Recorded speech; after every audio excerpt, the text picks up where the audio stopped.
Welcome back, you guys. Oh my goodness, I'm so glad we're able to do these videos with you guys. Miss Bethany read the first one and I'm about to do the second one for you. But first, before I even get there, I have a secret surprise that I'm ready to share with you guys. Let me get a drum roll, please.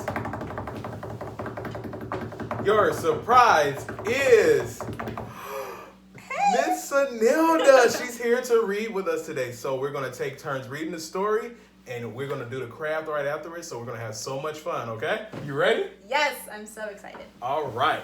So I'm going to read the first page. It's called The Terrible Lie.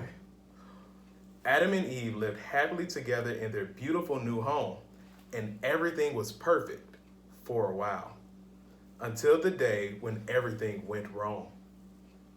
God had a horrible enemy. His name was Satan. Satan has once been the most beautiful angel, but he didn't want to be just an angel. He wanted to be a god.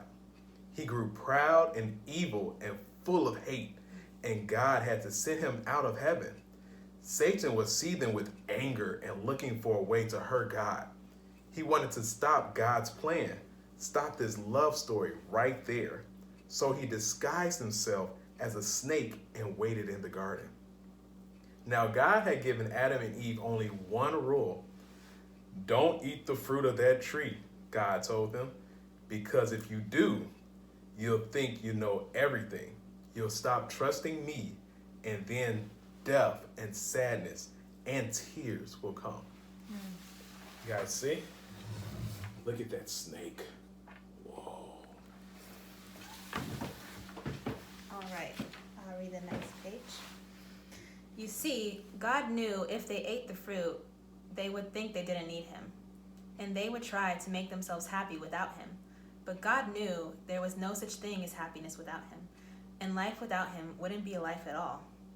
As soon as the snake saw his chance, he slithered silently up to Eve, saying, "Does God really love you?" The serpent whispered. "If he does, why won't he let you eat the nice, juicy, delicious fruit?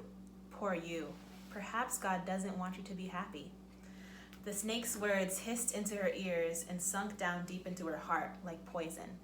Does God love me? Eve wondered. Suddenly, she didn't know anymore. "Just trust me," the serpent whispered. "You don't need God. One small taste, that's all, and you'll be happier than you could ever dream."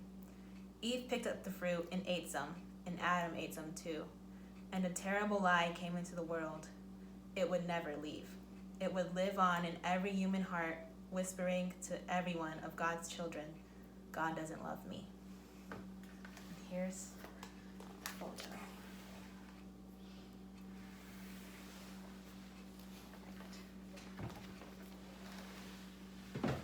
And it wasn't a dream. It was a nightmare. A dove flew from Adam's hand. A deer darted in the thicket. It was as if they were afraid by something.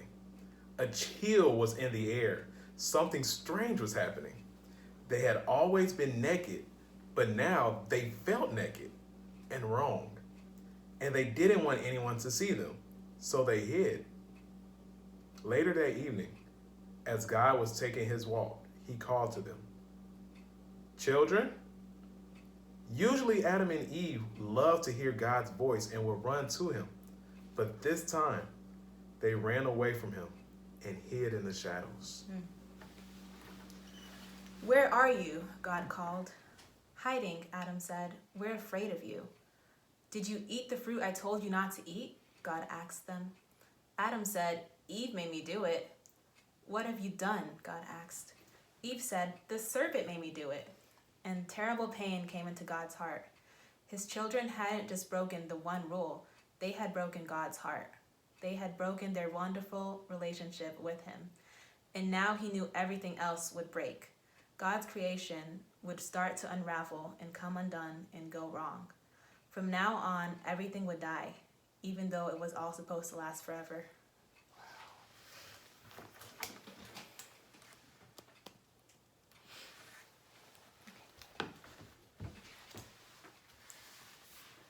You see, sin had come into God's perfect world, and it would never leave. God's children will be always running away from him and hiding in the dark. Their hearts will break now and never work properly again.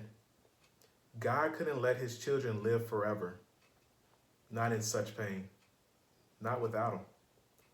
There was only one way to protect them. You will have to leave the garden now, God told his children, his eyes filling with tears. This is no longer your true home.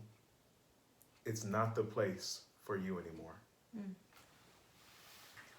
But before they left the garden, God made clothes for his children to cover them. He gently clothed them, and then he sent them away on a long, long journey, out of the garden and out of their home. Well, in another story, it would all be over, and that would have been the end.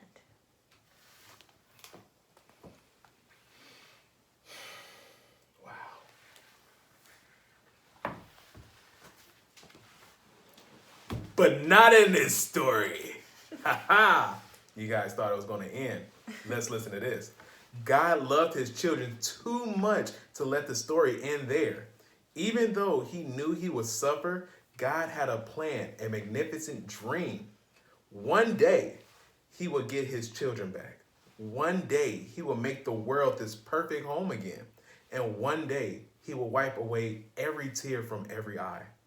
You see, no matter what, in spite of everything, God will love his children with the never stopping, never giving up, unbreakable, always and forever, no matter what love. And though they will forget him and run from him, deep in their hearts, God's children will miss him always and long for him. Lost children yearning for their home. Before they left the garden, God whispered a promise to Adam and Eve. It will not always be so. I will come to rescue you. And when I do, I'm going to battle against the snake. I'll get rid of the sin and the dark and the sadness you let in here. I'm coming back for you. And he would. One day, God himself would come. So, that's day 2. That's our story. It's just beautiful how God still comes after us and God still cares. After all what happened, they didn't obey one rule. God said, there's only one thing I want you guys to do is not eat from that tree. And that's what they did. So they sinned. And so that's how sin came into the world. And God said they couldn't live there anymore. But God made a promise to them that he would come back and he would fight that snake for us. So, thank you for listening in. So let's get to our craft for today. Ooh. All right, now it's time to do our craft for today. We just read the story about the fall. So what do you guys think our craft for today would be? Huh? Oh, you don't know? Miss Anilda, do you know? Yeah, I actually do. What is it, Miss Anilda? It's a snake. A snake? It's a snake. Oh my goodness. You got the snake that just rolled. Oh. Whoa. You remember? The snake that came to talk to Eve. Oh. All right. So, now we're on day 2 to take out everything. You got your green paper. You got your red little paper. You got your googly eyes is right here. Oh. That's a good look. Then, thank you. And then you have your glue stick and some scissors. Me, I use the stapler also. So, this is what you're going to do. Miss Anelli, would you like to show them? Yes. So, you're going to take your green paper long ways, like so, and you're going to fold it hot dog style. Hot dog. Fold like a hot dog. Like a hot dog. And then you should have this. And we're going to fold it one more time the same way. And now it should look like this. All right. Then, when you get there, you're going to open it up and you're going to cut it. Make sure you're very careful with your scissors. All right. Then you will have 2. All right. All right. Next up. Put it together like that. A circle. And then staple. Staple. Or glue it. Or glue it. I like staples. Then you staple the next one. Ooh. Bow. So, you guys can make it as long as you want. Then, you got to get the tongue. So, you cut off a small piece, or however long you want to make your tongue. I did mine's a little bit small. And then what I did, cut a little small piece, so it looked like he has 2 tongues. All right. Spooky. So, Miss Anelda, Yes, sir. then you get to glue it to the green paper. Like that. Thank you. My pleasure. Oh. Uh-oh.